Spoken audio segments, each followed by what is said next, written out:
Mr. Chairman, since 1996, the United States has deported at least 94,000 military veterans. These men and women chose to risk their life to serve this country and swore an oath to protect it, a country that they weren't even born in. And it's often because, like many other immigrants, they believe in the American dream.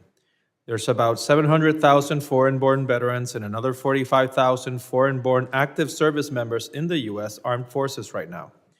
Allowing the continued deportation of veterans with this bill turns our back on the thousands of men and women who have served honorably and courageously. Allowing the use of taxpayer dollars to deport veterans not only breaks apart military families, but also slaps them in the face for their sacrifice.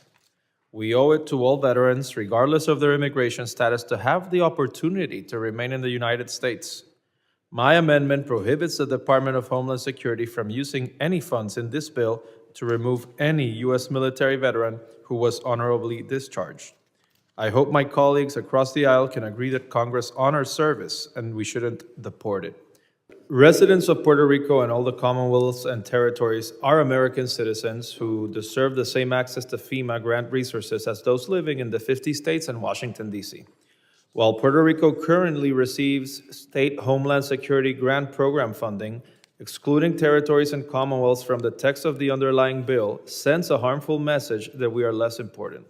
After disasters like Hurricane Maria, Puerto Rico experienced delayed and insufficient federal support.